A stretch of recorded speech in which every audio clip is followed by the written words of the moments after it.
최순실 씨가 이제 남부구치소인가요? 그쪽으로 옮겨갔는데 네.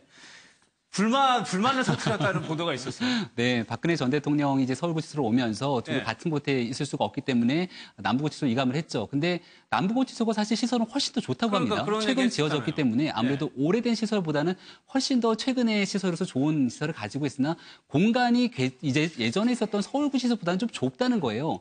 방이 너무 좁아서 답답하다. 그러니까 일자로 쭉 뻗었을 때 다리가 이제 끝에 닿을 정도로 좀 좁다라고 하소연을 하고 있다라고 얘기를 합니다. 이 모습을 보게 됐을 때 과연 국민들이 어떤 생각을 느낄지가 좀 궁금한데 이 남부구치소 같은 경우는 옛날에 이제 땅콩 회항 사건으로 유명했던 조현아 부사장 같은 경우가 남부구치소에 수감돼 있었지 않았습니까? 그때는 이렇게 독방이 아니라 홍거방에 수감이 됐던 상황이에요. 그러니까 이게 불편하다 그러면 홍거방에서 생활하고 있는 재소자들 입장에서는 얼마나 이 최순실 씨의 이와 같은 하소연을 들으면서 참 그 감정이 어떨까라는 생각이 드는데 글쎄 잘 모르겠습니다. 어찌 이렇게 얘기하는 것 자체도 최순실 씨에 대한 국민적 여론이 안 좋은 상황에서 훨씬 더 국민들에 대한 감정을 악화시키는 건 아닌가 생각이 됩니다. 비교할 수 있는 자료가 지난해 12월경에요. 헌법재판소에서 수용시설에 각자가 차지하는 공간의 통계가 나왔는데 가장 좁은 데는 한 사람당 1.5제곱미터를 쓰고 있습니다. 지금 현재. 1.5제곱미터? 네, 한 사람당 홍거방일 경우에. 그래서 헌법재판소에서 야 1.5제곱미터는 너무 좁다. 반평이 안 된다는 얘기죠. 반평도 안 되죠. 1.5제곱미터 너무 좁으니까 그래도 한 사람당 2.8제곱미터까지는 해줘라. 그런데 지금은 당장 건물을 지을 수 없으니까 앞으로서 5년에서 7년 사이에는 그거를 꼭 달성을 해라라는 결정이 지난해 12월에 나왔어요. 근데 1.9평면요 6.5제곱미터입니다. 그렇죠. 지금 다른 사람들의 4배 이상을 쓰고 있는 겁니다. 예. 아니 근데 옛날에 뭐 월세 1,000만 원짜리 그 100평이 넘는 오피스텔에 살았으니까 그때와 비교한다면 1.9평은 아니 그러니까 다른 사람들의 지금 제야로 생각을 해야죠. 수감자들이 이 얘기를 들으면 이것도 어떻게 보면은 최순실 씨의 신변을 보호해주기 위해서 이렇게 하는 거 아닌가요? 그럼요. 홍거방에 들어가게 됐을 경우에 과거에 이제 전직 뭐 장관을 지내거나 아니면은 옛날에 국정원장을 지냈던 사람들 같은 경우가 홍거방에 들어가서 곤욕을 치렀던 사건들에 대해서 얘기한 적이 많이 있거든요. 그러니까 최순실 씨 같은 경우가 만약에 이런저런 상황을 고려하지 않은데 홍거방에 넣어놓게 된다라면은 과연 어떤 일들이 일어나겠습니까? 그러니까 본인 스스로 있기에도 힘들 정도의 상황이 오게 될 건데 저렇게 불만을 토로하는 것도 좀 이해하기가 어렵다는 생각이 들고요. 네, 말씀하시죠. 최순실 씨를 그동안에 특검에 그때 불려나가는 걸 본다든지 오늘 이렇게 한다는 걸 본다든지 또 그간에 뭐 옛날에 박 대통령하고 그 관계를 본다든지 이래 보면 제가 생각할 때 약간 나이에 걸맞지 않게 좀 우리말로 하자면 철부지적인 뭐 그런 그게 아닌가. 왜냐하면 거기다 한번 막내딸이다 뭐 그랬죠. 그래서 뭐든지 자기 하고 싶은 대로 해야 되고 불평 불만이 있으면 그냥 그 자리에서 바로 토로해야 되고 대통령한테 전화 오는데 마치 뭐 바쁘게 자꾸 하는데 전화 오니까 아직도 자기가 무슨 뭐 공주인가 봐 뭐 이런 식으로 한다는 걸 보면 이 사람의 성격이 굉장히 자유분방하면서도 약간 말하자면 아나무인인 것도 아나무인이고 그러니까 철이 좀 우리말로 하자면 철부지 아닌가 이런 생각이 들 정도예요. 그 전까지 최순실 씨가 살았던 집이 월세가 1,000만 원이래요. 1,000만 원. 네, 대한민국에서 가장 비싼 오피스텔로 순위에 꼽히는 오피스텔에 살았던 거고요. 저곳에만 있었던 건 아니지 않습니까? 최순실 씨가 가지고 있었던 재력이라는 건 또 어마어마했고 그렇죠. 단순하게 살던 공간에 대한 문제가 아니라 뭐 청와대도 본인이 자기 집 드나들듯이 얼마든지 비선 실세로서 보안 손님으로 드나들기도 했었고 본인 말 한마디면은 거의 모든 대한민국에서 안 되는 게 없을 정도의 그 막강한 권력을 자랑했던 사람 아니겠습니까? 근데 이제 이번에 남부구치소로 이감되기 이전에 서울구치소 있을 때도 여러 가지 논란이 된 적이 있어요. 그러니까 최순실 씨가 독방에 있긴 하지만 그러면서도 다른 재소자들이 뭐 물 쓰는 것도 굉장히 어렵게 쓰는데 혼자서는 여러 가지 특혜를 제공한 것이 아니냐라는 의혹을 받고 있기도 했거든요. 그러니까 이 박 전 대통령과 최순실 씨는 그 공범 관계를 우리가 충분히 추론해 볼 수는 있긴 하지만 최순실 씨 입장에서 좀 마음이 답답하긴 할 것 같습니다. 왜냐하면 박 전 대통령은 우리가 계속 얘기를 하지만 결과론적으로 나중에 보게 됐을 경우에는 사면을 통해 갖고선 굉장히 오랜 형을 살지 않을 거다라는 생각을 아마 갖고 있지 않을까 싶은데 특히나 지금 현재 최순실 국정농단 사건으로 수감된 많은 사람들에 대한 혐의를 보게 된다라면은 최순실 씨를 제외하고 그렇게 오랜 기간 형을 살 수 있는 사람은 이재용 부회장 뇌물죄에 대한 부분을 제외하고는 별로 없어 보이거든요. 근데 적어도 최순실 씨만큼은 지금 저 불편한 구치소의 생활이 끝나는 게 아니라 재판의 형이 확정되고 난 이후에는 훨씬 더 불편한 생활로 굉장히 오랜 기간 수감돼 있을지도 모르는 상황이거든요. 사면도 쉽지 않고. 여기에 대해서 이제 슬슬 적응해야 될 필요가 있기 때문에 최순실 씨 글쎄요 이렇게 독방 생활에 대해서 불평할 때는 아닌 거라는 생각이 듭니다. 알겠습니다. 그런데 양 변호사님, 최순실 씨한테 일종의 팬레터를 보냈다는. 글쎄요, 예전에 유명한 범죄자들한테도 간혹 그런 경우는 있었거든요. 아, 근데 예전에 유명한 범죄를 뭐 조직폭력배 이런 출신들이 뭐 세간에서 화제가 되고 나니까 이제 바깥에서 많이 보냈고요. 예. 요즘에는 안에 있는 수용자 내에 있는 사람들이 왔다 갔다 하는 거 보고 가슴에 명찰 달려 있으니까 예. 그거 보고 이렇게 보낸다는 거예요. 아, 수용자들끼리. 수용자들끼리도 당연히 통신 왕래가 가능하죠. 근데 문제는 아마도 이런 거죠. 두 가지입니다. 밖에 나간 다음에 돈이 많다니까. 네. 거기 갇혀 있는 사람들 다 또 이렇게 사기 뭐 이런 경제범죄 얽힌 사람들도 많잖아요. 그러니까 돈이 많다니까 간 게 아니라 구치소 안에서는. 구치소 안에서 할 수 있는 게 뭐가 있겠습니까? 근데 보통 우리 많이 이제 이번 일 때문에 구치소 생활 같은 게 아셨지만 음식점 같은 경우 2만 원 정도 예. 아니면 당연히 생필품까지 한 4만 원 정도까지 하루에 쓸 수 있고 그밖에 제한도 없어요. 안에서요. 자기 밥 먹는데 반찬 한두 가지가 날마다 어떻게 바뀌느냐가 돈 많은 사람이랑 가까이 있느냐 없느냐에 따라 달라집니다. 생각해보세요. 그 구치소에서 그냥 주는 밥 먹는 거랑 거기서 안에서 몇 가지라도 반찬 넣어가지고 같이 먹을 수 있는 거랑 이게 한 2년, 3년 있는 사람들이 예. 매달 100만 원씩 밖에서 영치금 넣어주는 사람들 많지 않습니다. 안에 들어가 있는 사람들. 그래서 예. 돈 많은 사람들이 안에 들어가 있으면 그 옆에 달라붙은 사람들 굉장히 많아요. 그래요? 아니 딱 입장을 바꾸라고 생각해 보세요.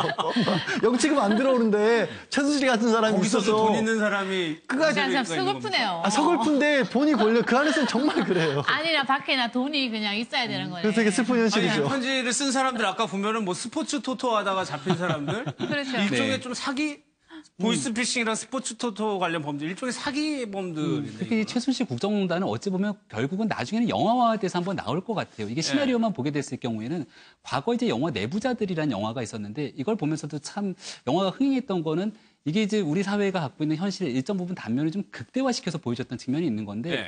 지금 와서 다시 그 영화 내부자들 보면 시시해서 볼 수가 없다는 얘기까지 나오거든요. 아. 최순실 국정농단이 보여줬던 이 현실 자체가 너무나 영화 같다라는 얘기인데 그렇다면 범죄자들 집단이 일정 부분의 사기 혐의를 갖고 기획하고 설계하고 했던 부분들을 보고선 최순실 국정농단 사건을 바라보면 예. 이렇게 대단한 사람이 없을 수 없는 거죠. 뭐 여기 웃어 넘길 수밖에 없는 얘기긴 하지만 그러한 것들을 통해서 대한민국이 이렇게 농락당했다는 사건을 비춰보면 예. 최순실 씨를 진짜 용서하지 못할 국민들이 많을 것 같습니다. 김 교수가 이런 이야기 해서 이야기인데 예. 앞으로요 또 정치적으로 그다음에 이 법률적으로 아마 저 이번에 그 탄핵 사태하고 최순실 관련해서 아마 앞으로 그 박사 논문이 최소한 한 100개는 앞으로 나오지 않을까 저는 그렇게 생각합니다. 예. 아니 지금 정말로 네.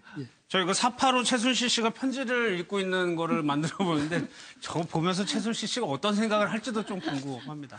김기춘 실장에 대한 좀 뒷얘기도 좀 나오고 있는데 문고리 3인방과의 관계가 글쎄요 저희가 알고 있던 거하고는 조금 다른 얘기들을 하고 있습니다. 과거에 좀 얘기를 좀 듣고 오겠습니다.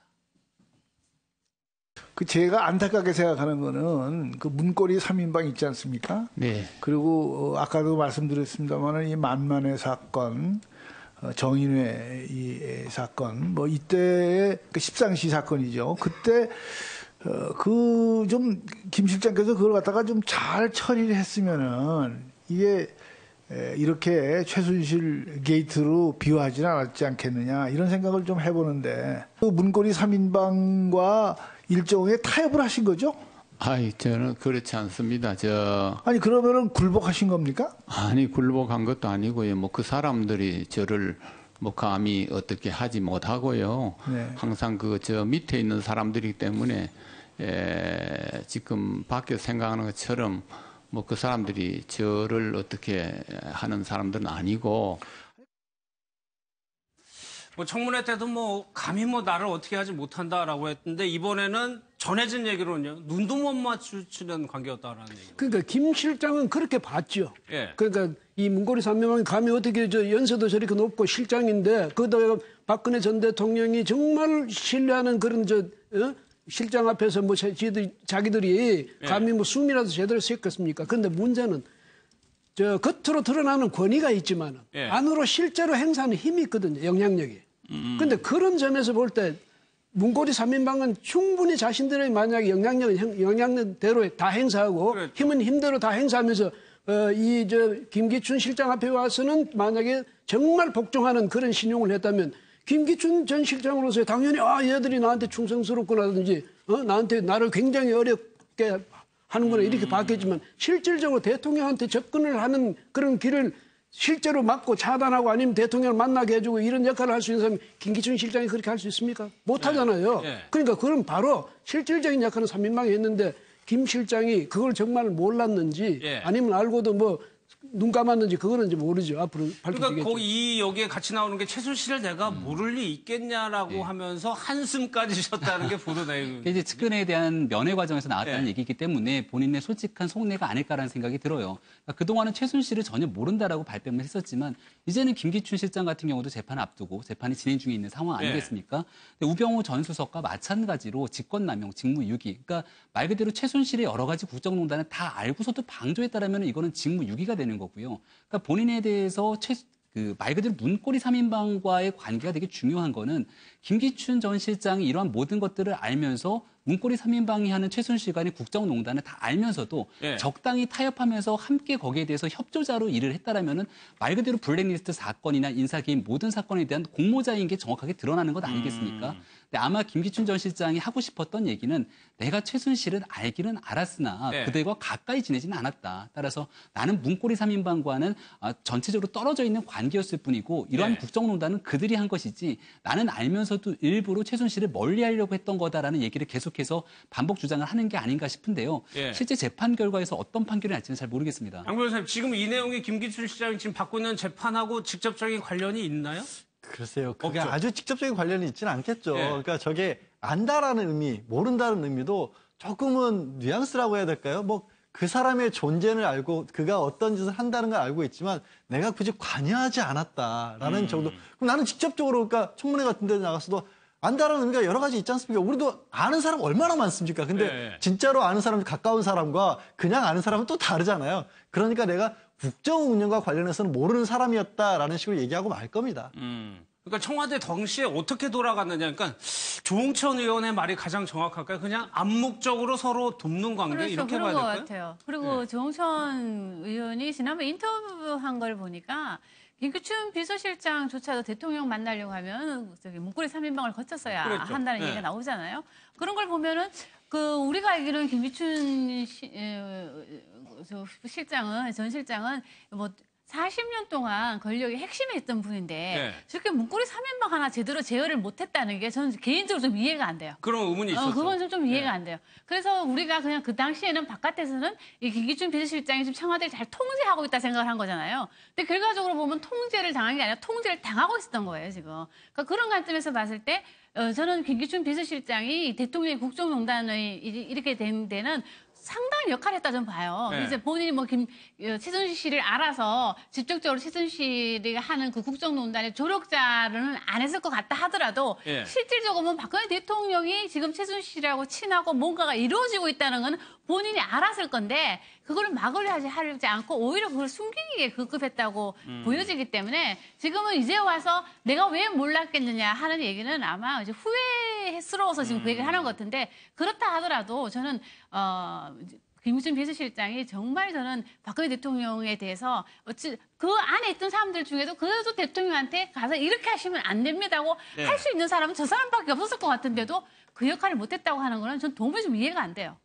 또 황교안 대행도 얘기를 하는데 이 얘기는 무슨 얘기일까요? 물론 차이가 한 17살인가 이 정도 나는데 흥선대원군처럼 보이지 않았겠느냐? 그러니까 자기 지위가 말하자면 고종은 앞에 세워놓고 사실은 정치는 누가 했습니까?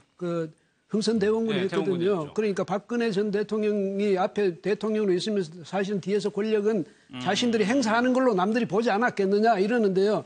지금 김 대표 말씀하신 것처럼 저도 참 이 김기춘 실장이 뭐라고 했냐면 나는 오직 이 노고를 이끌고 봉사를 갔었다. 뭐 이렇게 이야기했죠. 근데 봉사로 갔다는 건 뭐냐면 아버지 그러니까 아버지 박 전 대통령, 그러니까 박정희 전 대통령 때부터 그 고위직에 있었으면서 그 이후에 한국 정치에 있어서 중요한 그런 자리에 있었던 분이 박근혜 전 대통령의 정부에 들어갔다. 거기 비서실장으로 들어갈 때는 스스로 역할을 뭘로 생각했어야 되겠습니까? 여러 가지 그동안의 한국 현대 정치사를 내가 이렇게 정말 봐오고 겪어오면서 대통령한테 내가 충심을 다해서 정치를 이렇게 해야 된다고 가정교사 역할을 해주겠다 그런 각오로 들어갔어야 되는 것 아닙니까? 그렇지 않고 들어가서 대통령이 시킨 대로 하면서 그냥 자신은 권위만 지켰다? 네. 이렇게 되면 정말로 박정희 전 대통령에 대해서도 할 바를 못한 것 아닙니까? 그다음에 국민의 기대에 대해서도 할 바를 못하고 자기가 내가 남들이 나를 볼 때 흥성대원군으로 봤을 것이다.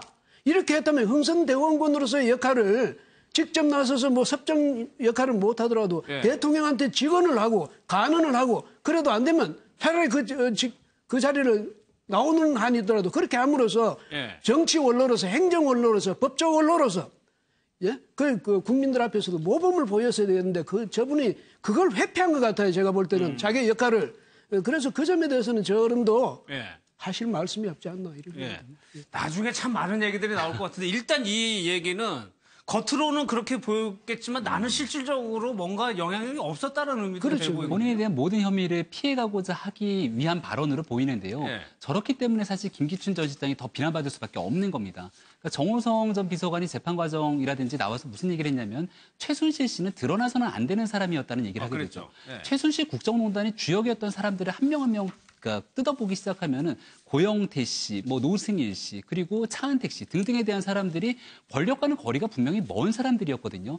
그러니까 말 그대로 문고리 3인방과 최순실 씨만 있었다고 한다면 이게 국정농단으로 제대로 현실화되기는 어려웠던 겁니다. 예. 말 그대로 누군가가 핵심으로서 김기춘 전 실장 같은 사람이 방어막의 역할을 크게 해주고 있었기 때문에 사실 문고리 3인방이 마음대로 활동할 수 있는 공간이 열렸던 거고 최순실이 마음껏 국정농단을 할 수 있었던 거죠. 그중에 한 축이 지금 우병우 전 수석이라고 볼 수 있는 거고. 예. 그래서 지금 김기춘 전 실장 얘기는 끊임없이 나는 최순실을 몰랐다. 알긴 알았지만 내가 적극적으로 그들의 행위를 알지 못했다라고 얘기를 하고 싶겠지만 결과론적으로 결과를 놓고 봤을 때는 김기춘 전 실장이 제대로 된 역할만 했다라면 박근혜 전 대통령이 구속되는 사상 초유의 사건이 오지는 않았을 거라는 건 자명해 보입니다. 예.